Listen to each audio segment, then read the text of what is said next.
Bonjour à tous, je suis ravie de vous retrouver pour votre guidance de ce week-end du 24 et 25 août 2019. J'espère que vous allez bien, profitez bien du week-end. Moi je vais profiter de bien me reposer, parce que là il y en a vraiment besoin. Ah, ouais. Le chariot, le chevalier d'épée, waouh. Ouh, on dépose un fardeau là ici, on n'a plus envie de lutter pour les choses qui nous font souffrir. Alors, je vous invite à revisionner vos énergies de la semaine. Vous aurez le lien directement à la fin de cette vidéo si vous n'en avez pas encore pris connaissance.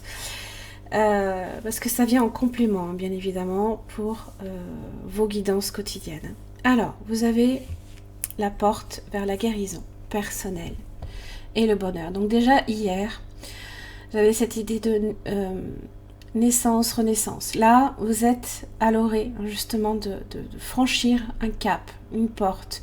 La porte est peut-être devant vous. Peut-être que, justement, vous êtes dans l'attente.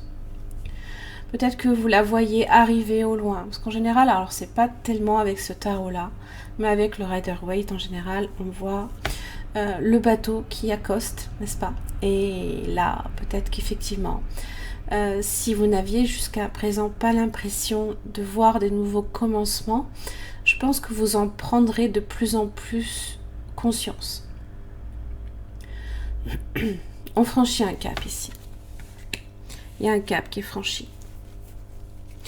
Alors évidemment, ça parle de changement positif, puisque là ici, cette carte dans son aspect droit évoque des changements positifs. Un nouveau commencement pour vous. Ça peut être une guérison intérieure, bien évidemment. Comme se débarrasser d'une dépendance ou faire des changements dans votre vie. Et c'est ce que me dit le chariot aussi. Le chariot, c'est reprendre les rênes de votre vie. Toujours face, certes, avec une certaine dualité. C'est en vous que ça se passe. Des fois, la dualité, ça se passe en vous. Elle peut être extérieure. Vous avez peut-être aussi affaire à des situations, voire des personnes qui essaieront peut-être de vous influencer dans la direction à prendre, mais ici c'est à vous qu'il convient de donner une direction à votre vie.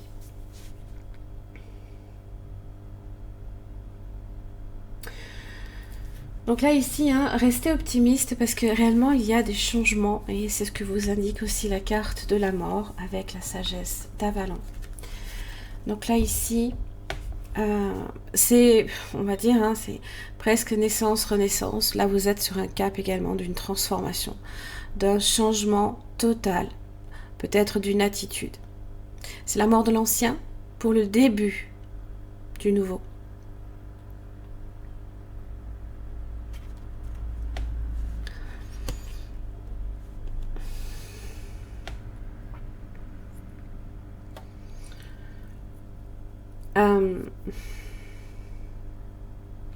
Avec ce jalon, ce qui meurt nourrit et fortifie aussi ce qui émerge.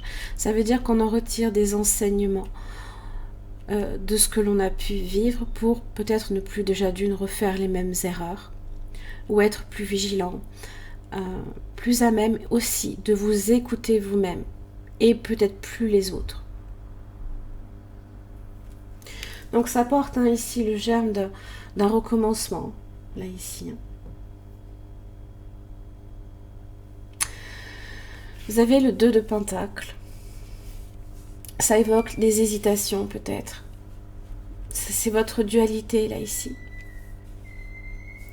Vous avez peut-être beaucoup de choses à penser, beaucoup de choses à faire et vous essayez de maintenir un équilibre entre tout ça.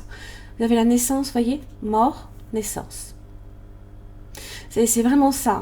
Déjà depuis hier, vous avez ces énergies-là et ça va continuer. La naissance. Tel un phénix qui renaît de ses cendres.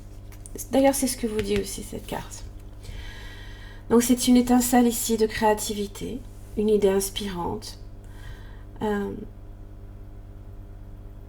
Ça représente la naissance de quelque chose, évidemment de nouveau, une nouvelle relation, un nouveau travail, un projet qui peut se monter, ou alors peut-être une façon toute nouvelle de voir votre vie aussi. C'est évocateur aussi d'une période d'abondance aussi.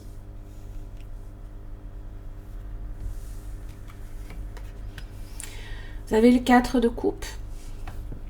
Je pense qu'avant de réellement accepter les nouvelles choses dans votre vie, vous avez besoin aussi de retrouver une forme de stabilité émotionnelle.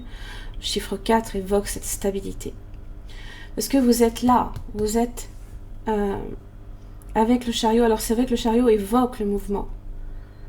Il évoque le mouvement. Tandis que là, le 4 évoque la stabilité. Pareil, là, on est assis, on attend et on voit. Là, on tient sur un fil, donc on ne bouge pas trop. Et le 4, eh bien, on est sur de la stabilité. On est en position, voilà, où on ne bouge pas. Donc c'est vrai que c'est... Peut-être que c'est là aussi que ça se passe en vous. Est-ce que je me dirige, est-ce que je lutte peut-être aussi pour mes idées? Ou est-ce que je laisse faire? Chevalier d'épée. Ça évoque la rapidité. Peut-être qu'il y a un changement plus rapide que ce que vous ne pensez qui peut se passer. Là, j'ai vraiment le sentiment ici que peu importe si vous n'êtes pas en mouvement, ce sont vos idées ici qui bougent. Vos idées qui émergent de façon différente. Et là, je pense qu'avec le chariot, vous avez peut-être déjà, ou tout du moins, choisi une direction.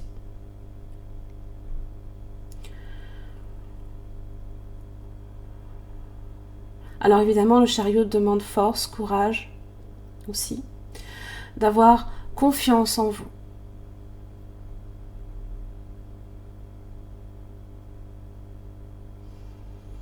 Et je pense que c'est ça. Ce sont vos idées ici qui émergent de façon différente.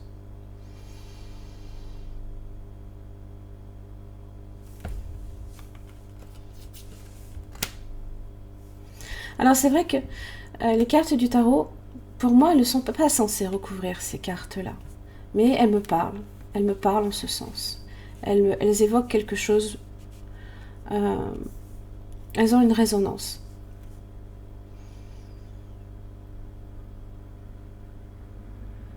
Elles sont censées venir ensemble et non pas recouvrir les cartes d'oracle. Mais bon, je suis un petit peu mon intuition et puis on voit aussi, des fois les interprétations peuvent être... on peut mettre le doigt dessus, des fois, tout simplement. Voilà, j'en ai terminé pour votre guidance de ce week-end du 24 et 25 août. J'espère que ça vous aura aidé. En tous les cas, je vous remercie et bien je vous retrouve alors pour les énergies de la semaine prochaine. Oui, pour les guidances quotidiennes, non. Donc ne vous inquiétez pas si vous ne vous voyez pas les guidances quotidiennes. C'est juste que je ne les ferai pas du fait que je suis en repos, mais bon, je vous ferai quand même vos énergies de la semaine parce que c'est quand même assez utile, moi je trouve. Donc je veux quand même aussi vous en faire profiter. Voilà. Merci beaucoup et à la semaine prochaine.